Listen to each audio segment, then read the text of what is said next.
Meet Efemia Chela, a third-year student at Rhodes. While she appears witty and funny on the outside, not many people know of her ongoing battle with depression. I always felt like I'm out of step with other people. For years and years, I didn't have a fear of death. In fact, I hoped to die. I would walk carelessly across the road. I still do it. I still don't look left and right. It's just become a habit for me, being careless with myself. Or, I'd stand on the top of tall buildings. And I think it's just a life of living in sadness, sort of. I just feel like, I've never really gotten the kind of attention that I needed. I woke up one day and it was January of matric and I was like, I actually can't do this anymore. And I just felt like I couldn't go on, I couldn't just keep waiting for something, bad to happen to me. I couldn't just wait to be fatally wounded. I had to take it into my own hands and I had to kill myself. I woke up and I wrote down a few names of people and I called them and said, this is the last time you're ever going to hear my voice. I'm going to commit suicide. And afterwards, I just took lots and lots and lots of pills. I took anything I could find, really. I just kept swallowing and swallowing and swallowing and swallowing. And one of my friends decided to call my parents and say, look, what's going on? We've got this horrible call from Effie. And so my dad stormed into the room and he just started shaking and beating me. He was like, what have you done? What have you done? We'd had guests in the house at this point. And he was like, you're embarrassing us in front of the guests. And I just remember feeling like, again, these could have been my dying moments and I still didn't matter as much to them as their guests did. It's really difficult for me to make friends. I try really, really hard to pretend to be this confident, outgoing person, but all the while I'm thinking, well, why are any of these people even friends with me, and why, I know that, they're probably going to realize I'm not that great a person and they're just going to turn away from me.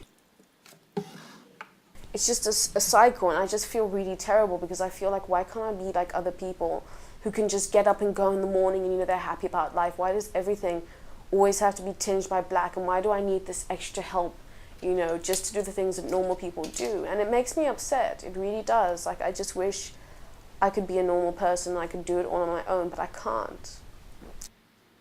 At the age of 7, Effie was sexually abused. Even though it happened 13 years ago, this part of her past still haunts her to this day. It was just horrible. It was absolutely horrible. I mean, it was by, a family friend, and my parents still to this day claim it didn't happen. They've made no attempt to sever contact with this family. These people come to visit us and I always run away. I just walk out the yard and go. It went on. It went. It went on for about 6 months, and it was just horrible, coming back from school and knowing that it was going to happen again. It was just really, really horrible, and just to know that you have no one to go to, you have absolutely no one. I had just moved to Zambia for that year. And I was so different from everyone else. I'd grown up in England. I didn't know the way life was there. I'd never the same interests as anyone else.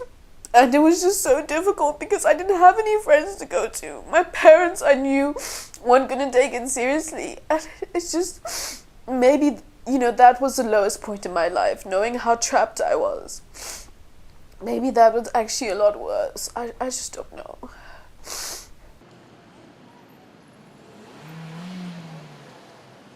Forgiveness can be good, and forgiveness can be good if not forgiving is holding you back.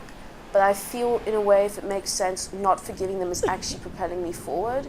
And I feel to forgive them is to completely disregard what they've done.